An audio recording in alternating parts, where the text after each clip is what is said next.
Halo Pak Wawan, Assalamualaikum. Oke, Waalaikumsalam Pak Yogi. Iya, Mohon maaf Pak, ini bagaimana kabarnya Pak Wawan? saya mengganggu Ada waktu Pak Bapak. sore-sore datang. Oh iya, ada Pak. Enggak. Oke, Alhamdulillah baik Pak ini Pak. Namun ada beberapa hal yang perlu saya tanyakan ke Bapak selaku coach ini. Nah, ada beberapa topik ini nanti yang mungkin bisa saya tanyakan, kita berbagi, kita sharing. Saya kira Bapak sudah pengalaman di SMK 2 selaku kesiswaan tentang kegiatan-kegiatan di kesiswaan SMK 2 Wonosari. Begitu Pak. Oh, sama aja Pak. Kita masih dalam tahapan terus berbenah, terus memperbaiki kemampuan. Nah, saya rasa nanti kita bisa sekedar sharing Pak mengenai mungkin kondisi yang ada di SMK 1 dan juga mungkin kita bisa lihat kesamaan dan mungkin bisa aplikasi ke SMK 2. Mungkin Pak Wawan, kira-kira ada apa ini untuk sampai? Baik, gini Pak, permasalahan yang pertama itu saya mau bertanya tentang kegiatan kepramukaan. Ya, seperti yang kita ketahui kan SMK 1 dan SMK 2 kan banyak siswanya ya kan. Dari SMK 1 itu ada total 1.300, untuk satu angkatan itu ada 468. Nah, sehingga ketika melakukan kemah itu 468 itu banyak sekali, sehingga memerlukan banyak personil juga dari pembina, sedangkan pembinaan juga terbatas. Nah, solusinya seperti apa ya Pak dengan 468 siswa itu? Apakah dilakukan kemah satu gelombang atau dibagi menjadi beberapa gelombang yang dengan pertimbangan jumlah pembina yang mungkin timpang dengan perbandingan jumlah siswa yang melakukan kemah besar? Begitu Pak. Jadi Pak Wawan ini menyampaikan Pak Wawan tadi mendika bahwa ada kendala di SMK 1 terkait dengan kegiatan kepramukaan, yaitu pelaksanaan perkemahan ya Pak. Iya Pak. Iya. Jadi tujuan dalam kegiatan hari ini kita ingin berbagi pengalaman atau share atau saling berdiskusi mengenai pengkondisian kegiatan kepramukaan mengenai perkemahan ya Pak. Iya, betul. Kira-kira Pak Wawan, kalau boleh tahu ini dari kondisi-kondisi tadi yang menjadi faktor-faktor utama yang menjadi kendala apa Pak Wawan? Oke, mungkin bisa kita identifikasi masalahnya ya Pak. Yang pertama itu tentu banyaknya siswa 468. Yang kedua, kita kendala lokasi kemahnya yang bisa memuat 468 siswa tersebut. Nah, kemudian yang ketiga adalah tentang jumlah pembina yang nanti kita lakukan ketika kita melaksanakan kemah besar itu juga terkendala saat pelatihan seperti itu Pak. Jadi ada tiga identifikasi masalah nih Pak. Jadi setelah Pak Wawan tadi menyampaikan ternyata karena jumlah siswa di SMK 1 itu banyak 468. Yang kedua adalah mengenai lokasinya yang mungkin kalau di daerah Gunung Kidul ini mungkin masih sedikit atau belum banyak unit perkemahan yang mampu untuk mengalokasikan atau menampung siswa sebanyak itu. Terus juga mengenai jumlah pembina yang terbatas dalam penanganan. Itu Pak. Kira-kira Pak, dalam pelaksanaan nanti biasanya mungkin sudah berapa kali terlaksana nih dalam kegiatan perkemahan itu? Sudah banyak Pak, kita dari 2010 gitu, tetapi kita sudah pindah-pindah lokasi karena memang kondisi tempatnya seperti itu yang mungkin tidak memadai. dan juga tentang suasana ketika latihan itu yang memungkinkan, seperti itu. Oke, berarti kendalanya adalah di bagian lokasi dan juga tadi mengenai daya tampung lokasi perkemahan yang mungkin tidak mencukupi untuk keseluruhan siswa. Ya. Terus gini Pak, kalau sebelumnya itu bagaimana kondisian anak di kemah sebelumnya, apakah dibagi dalam 2 tahap atau bisa terpaksa dalam 1 tahap gitu? Kalau biasanya itu kita 2 gelombang Pak, karena dengan lokasi yang tidak terlalu besar, yang memang kita lokasinya memang di situ yang memungkinkan. Yang kedua itu kita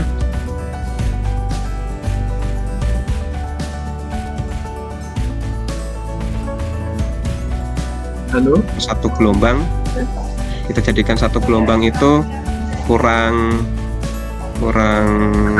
pas gitu. Kurang pas ya. Jadi bisa maksimal secara pelaksanaan ya, kurang maksimal, sehingga dalam kegiatan sebelumnya kita lakukan 2 gelombang. Tetapi ya itu Pak Yogi, ada kelemahan juga ketika kita jadikan 2 gelombang, pembinanya sama. Di gelombang selanjutnya ya kita kan paham juga stamina juga pasti menurun. Nah sehingga di gelombang kedua itu pasti kurang maksimal. Nah kita ingin punya pengalaman baru, mungkin memungkinkan tidak kalau misalkan kita jadikan 1 gelombang, namun dengan pertimbangan lokasi dan tempat siswa untuk berkegiatan, seperti itu. Oh gitu. Jadi selama ini perkemahan di SMK 1 2 gelombang, akan tapi memiliki plus minus Pak. Jadi dari plusnya mungkin bisa efektif dan maksimal dalam setiap kegiatannya, akan tapi dari segi minusnya adalah pembina yang tadi jumlahnya terbatas tadi merasa mungkin dari stamina itu akan sangat berat atau bisa dikatakan capek ya. Iya Pak, gitu. Oh, iya Pak. Ya. Gini Pak. Atau mungkin bisa di sharing, mungkin pernah mencari sebuah lokasi atau mungkin terkait dengan bagaimana upaya dari sekolah ketika nanti sudah seperti itu, atau mungkin lokasi bisa dimaksimalkan mungkin di luar kabupaten atau di daerah mungkin di perkemahan yang memang proper untuk itu, mungkin pernah di hunting atau mencari gitu Pak? Oke, baik Pak. Sebelumnya memang kita lokal ya Pak ya, di Gunung Kidul, masih di Gunung Kidul, tepatnya di Bumi Perkemahan Kalingga, terus di BJ Arjo Edupak itu juga pernah kita, karena pertimbangan kita yang pertama adalah mayoritas siswa kami itu perempuan, sehingga kalau misalkan keluar kabupaten itu mungkin kendalanya, kalau cowok masih lebih fleksibel ya Pak ya. Nah kalau perempuan itu mau tidak mau kita harus proper dari pengkondisian dengan orang tua, bagaimana menyiapkan armada kesananya dari Wonosari ke taruhlah misalkan ke Prambanan yang sering digunakan, atau di Babarsari misalkan. Nah itu juga kendalanya kita transportasi, karena kalau misalkan kita mengadakan transportasi sendiri, kita tahu pasti anggarannya membengkak selain dikonsumsi dan ada transportasi.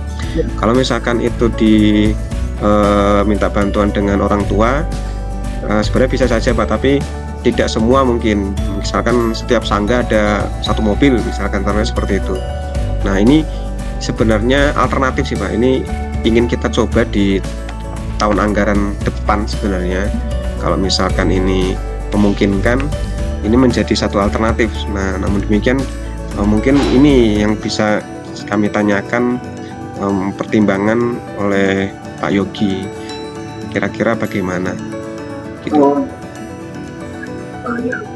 Jadi Pak Terawan tadi mengungkapkan bahwa ketika mengambil lokasi yang di luar kabupaten atau di daerah memang bumi perkemahan yang skalanya itu besar, itu beberapa kendala muncul ya Pak. dari transportasi, dari mungkin biaya itu akan membengkak. Nah, itu menjadi kendala yang mungkin sangat berpengaruh terhadap pelaksanaan perkemahan. Selanjutnya kalau untuk ini Pak, upayanya tadi kan diupayakan untuk bisa terlaksana di tahun semester depan. Itu kalau dikaitkan dengan yang upaya yang mau tadi kan mau di dua gelombang menjadi satu gelombang itu dengan tujuan biar lebih efektif, biar tidak merasa capek dan sebagainya. Terus selanjutnya kalau untuk rencana aksi yang mau terlaksana depan gimana? Oke, memang itu Pak alternatif dari kami sementara itu sebagai upaya untuk mengurangi tingkat intensitas lelah, kemudian dari segi waktu, karena kalau 2 gelombang kan pasti itu 5 hari 4 malam. Satu gelombangnya 3 hari 2 malam, terus gelombang selanjutnya juga 3 hari 2 malam dengan irisan 1 malam gelombang bergantian seperti itu. Jadi kita 5 hari, pembina 5 hari. Nah itu dari tingkat kelelahan mungkin terasa. Nah alternatif kita kenapa mengajukan untuk 1 gelombang itu tadi untuk mengurangi tingkat kelelahan dari semuanya, ya kan. Kemudian yang kedua adalah supaya lebih fokus juga berkegiatan sehingga tidak ada perbedaan yang gelombang 1 kegiatannya seperti ini, yang kedua ada penurunan atau berbeda dengan yang gelombang pertama. Nah itu mungkin alternatif dari kami, tujuan kita untuk rencanakan pindah lokasi ke luar dengan asumsi lokasi yang besar dan bisa menampung sejumlah 468 siswa itu tadi. Namun demikian ya itu Pak, dengan beberapa kendala ya, kita tahu siswa kita juga banyak ya kan, otomatis pengalinya juga besar, baik itu dari konsumsi, transportasi, kemudian tingkat kerawanan ya kan, dengan mengontrol sejumlah siswa tersebut juga pasti kita perlu pertimbangan-pertimbangan lain. Berbeda kalau misalkan kita itu siswanya hanya sedikit, misalkan taruhlah tidak ada 100 atau hanya sebatas 50 orang. Nah, tapi ini ingin kita coba Pak di tahun anggaran selanjutnya ini, semoga dari segi waktu memungkinkan dan dari manajemen juga memiliki pertimbangan itu Pak. Demikian.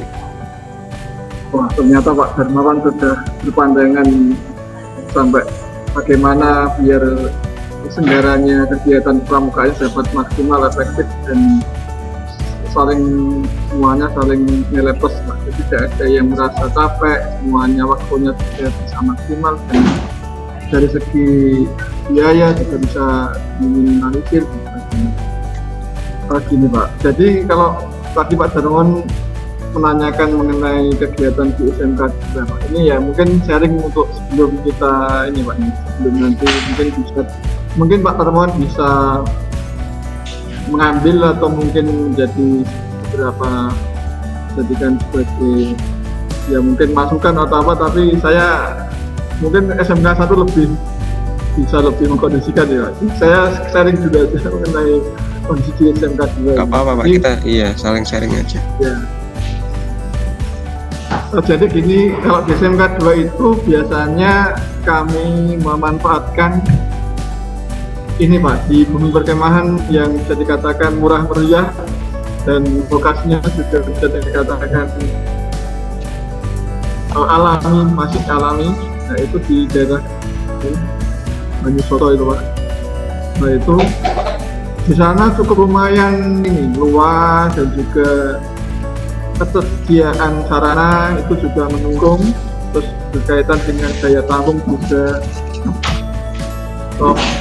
mampu Pak untuk siswa SMK 2 yang sejumlah ya hampir 500 lebih dikit itu bisa, kemarin kita kondisikan itu bisa muat, dan untuk berkegiatan juga sangat kondisi alamnya sangat mendukung untuk belajar, untuk nanti outbound, untuk juga nanti mungkin ada kegiatan susur sungai itu di daerah Kedungwangu itu dikunjungi.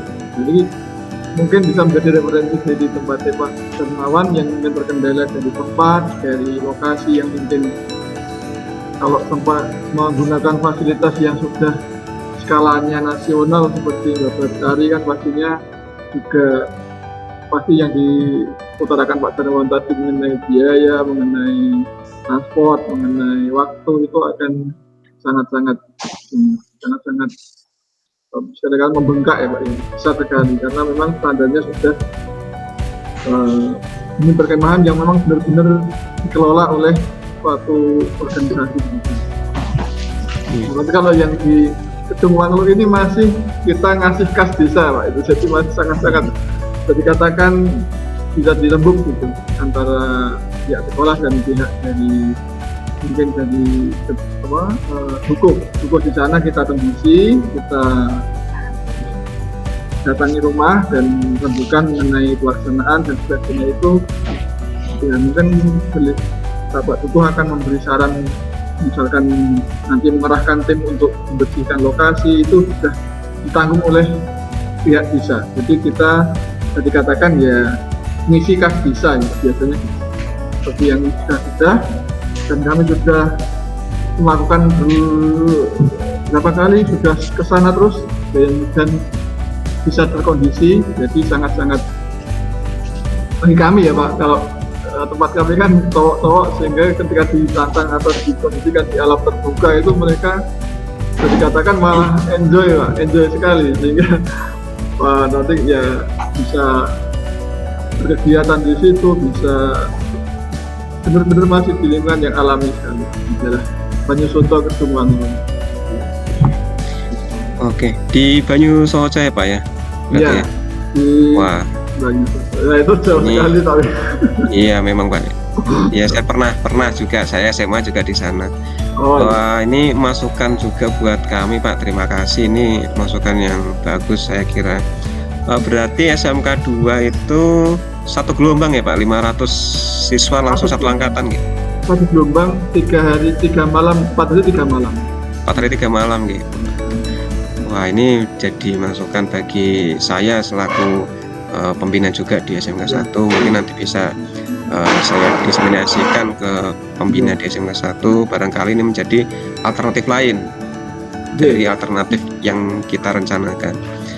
Terus Pak Darmawan, untuk jadi kan Pak Darmawan sudah menyampaikan beberapa kondisi pelaksanaan kepramukaan khusus dengan perkemahan, dari mulai masalah, dari mulai rencana yang ingin Pak Darmawan lakukan. Kira-kira Pak Darmawan ini tentang waktu pelaksanaan atau upaya Pak Darmawan untuk bisa menggali atau memecahkan masalah ini kira-kira mau diaplikasikan kapan? Oke, baik Pak. Untuk SMK 1 itu rutin kemah besar itu di semester genap. Jadi di awal tahun di semester genap itu yang kita sasar adalah di kelas 11. Jadi karena di kelas 10 itu sudah dapat pelatihan, sudah dapat dasar-dasar kepramukaan. Kemudian kelas 11 semester genapnya ketika mereka sudah naik kelas dari kelas 10 ke kelas 11 itu kita adakan kemah besar di kelas 11 semester genap. Nah biasanya kita itu sebelum masuk penghujan Pak. Jadi kira-kira bulan Maret atau bulan April ini kan juga bulan puasa semakin maju ya Pak ya. Nah itu kita rencanakan pasti sebisa mungkin tidak barengan dengan bulan puasa, bisa itu sebelum atau setelah, tapi sesegera karena kita kalau kita lihat di kalender itu bulan puasa di bulan April itu sudah mendekati penghujan.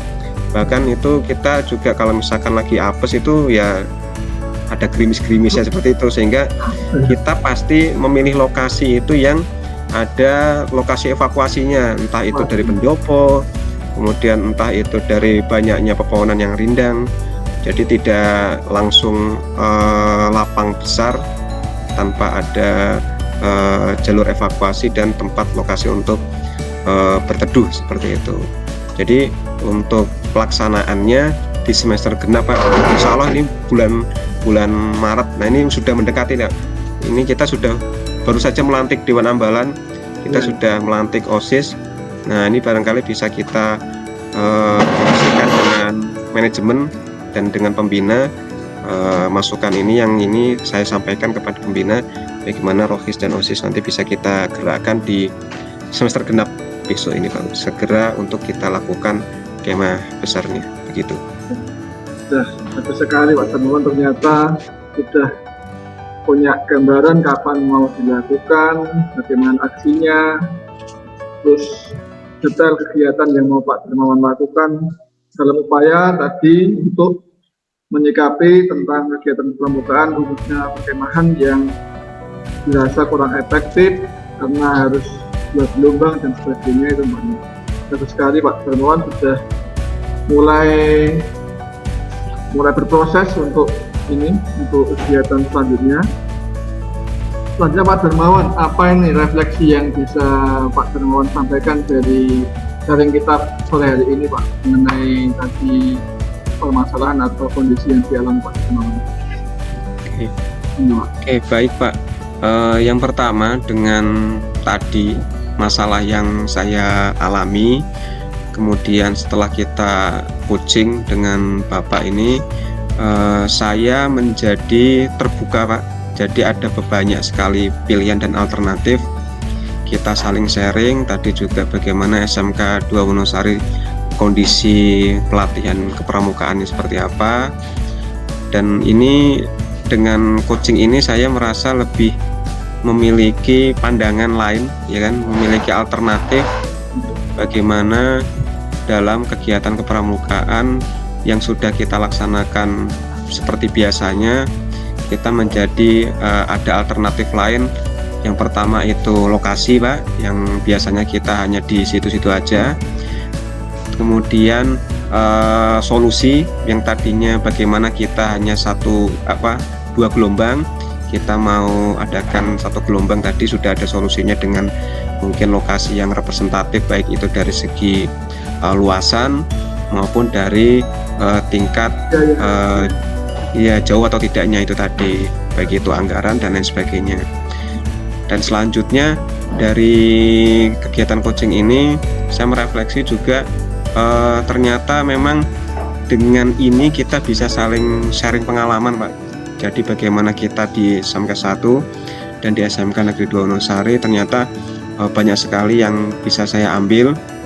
Itu yang pertama tadi dari segi keanggotaan, tidak hanya pembina dan Dewan Ambalan, ternyata dari SMK 2 tadi memberikan solusi Bapak dengan menambah personel dari Rohis, kemudian dari OSIS, dengan pertimbangan mereka bisa membantu dan mengondisikan saat-saat ketakwaan maupun dengan materi-materi kesiswaan atau yang cakupannya sekolah, yaitu terhadap OSIS, sehingga harapannya ini juga Dewan Ambalan, OSIS dan Rohis ini bisa saling bersinergi Pak. Ini juga poinnya poin penting sekali, karena biasanya itu kan organisasi saling memiliki porsinya masing-masing.